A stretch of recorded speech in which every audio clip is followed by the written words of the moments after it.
What lingers about that stretch of days is not a single scene, but a pattern, the way ordinary rooms kept being asked to hold more than they were built for, and the way the people in them tried clumsily and bravely to expand to the task.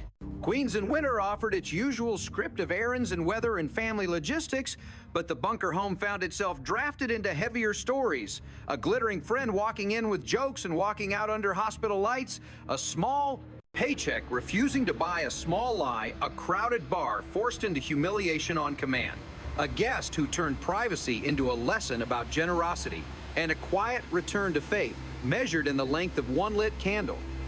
Across it all, Archie kept reaching for control with words and rules.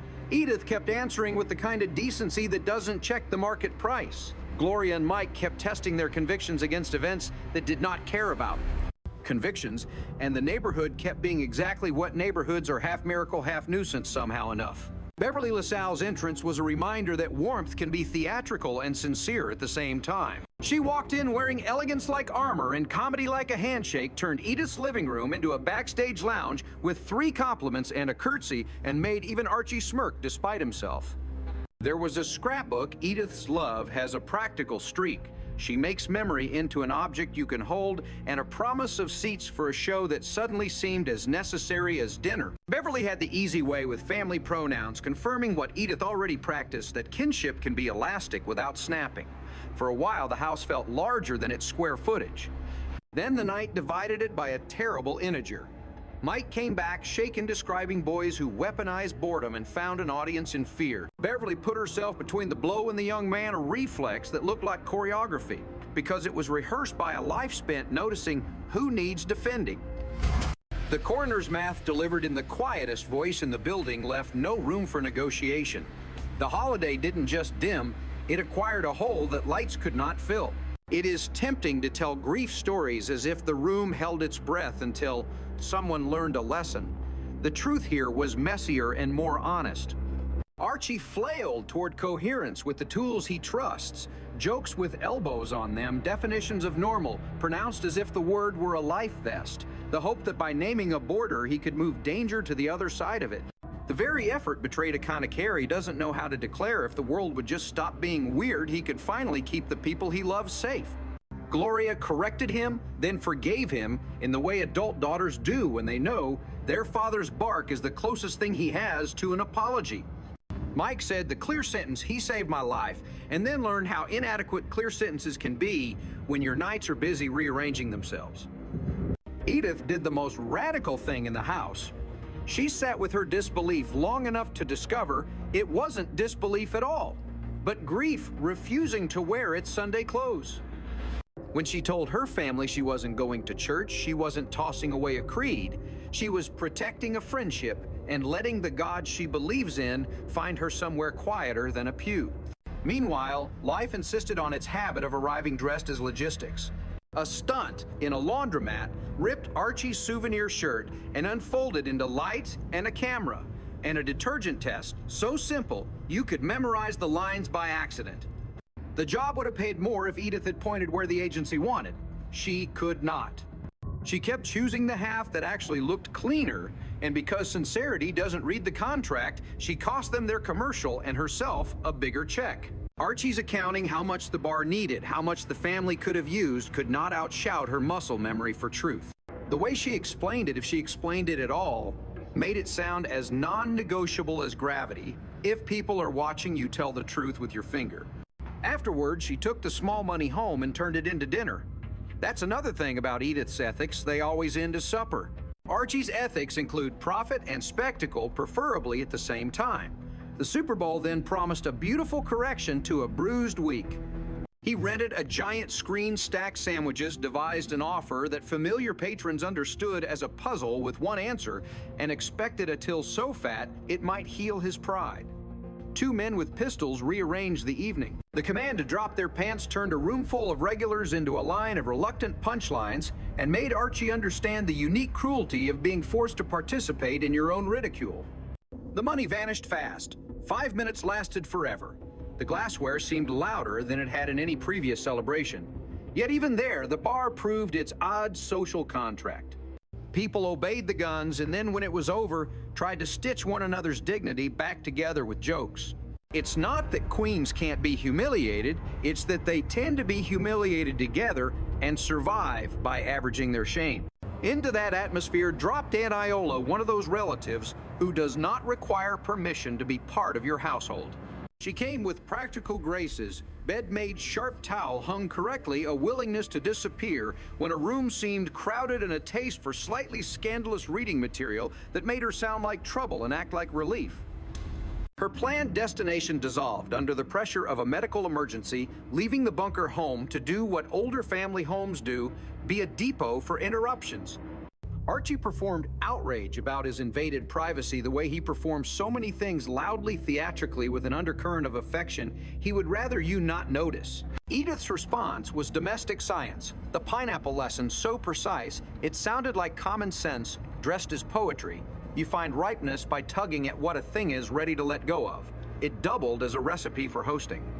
By the time Iola left for the cousin's place, she had threaded a couple of graceful jokes through the apartment, paid her rent in orderliness and kindness, and told Archie the sort of truth men pretend they dislike and then hold close. He is better company when he stops trying to be the smartest man in the room. The arc you notice if you line those days up like beads is how public humiliation and private integrity kept alternating, as if the week were determined to test both.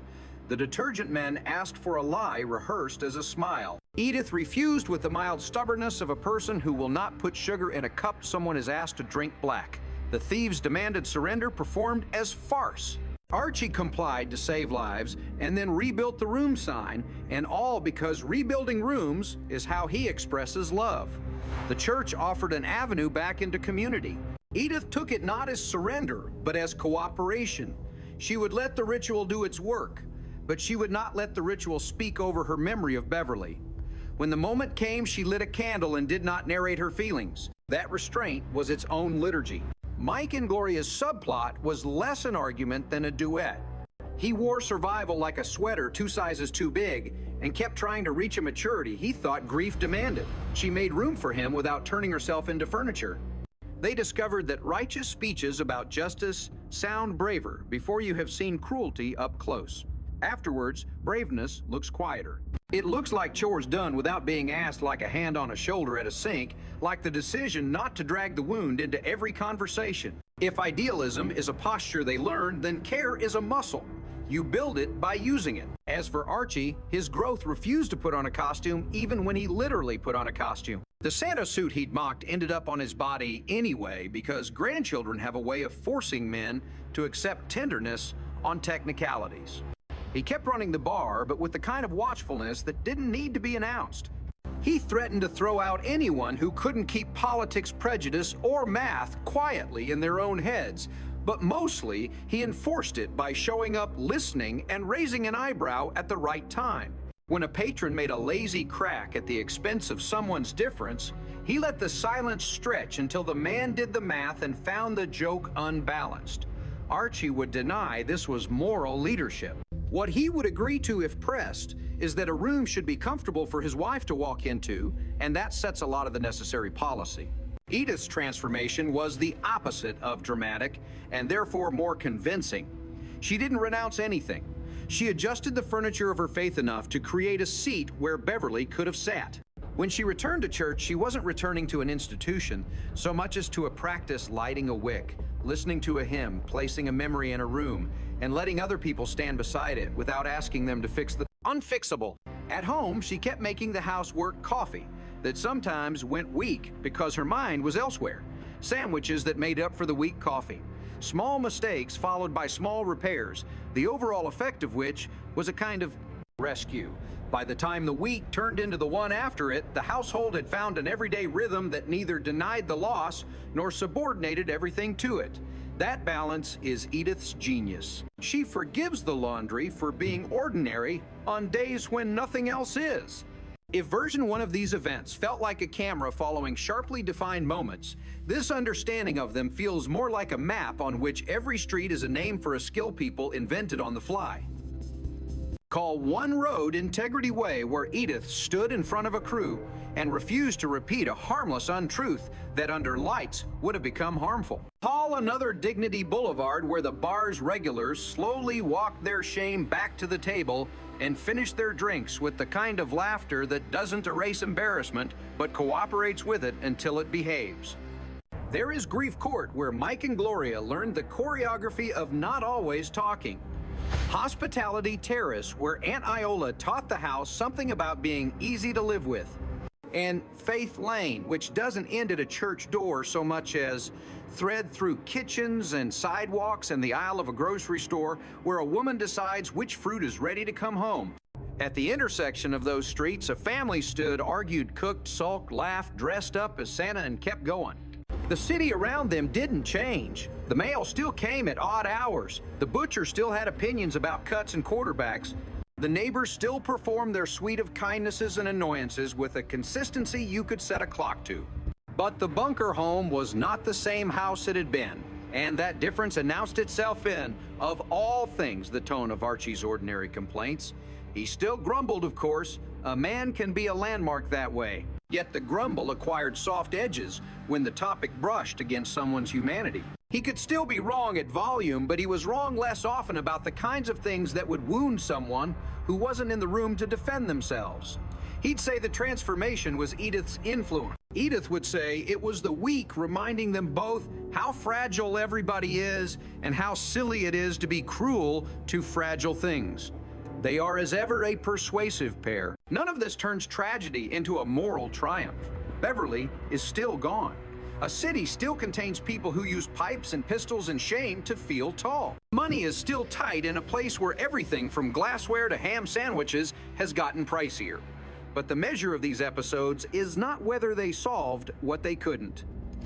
It's whether they recorded in human scale, a way of proceeding, feed the living, tell the truth even when asked, not to rebuild the room that was violated alone, the bed when the plan falls through light, the candle when the ceremony comes where, the costume for the child, and let the jokes return on their own time.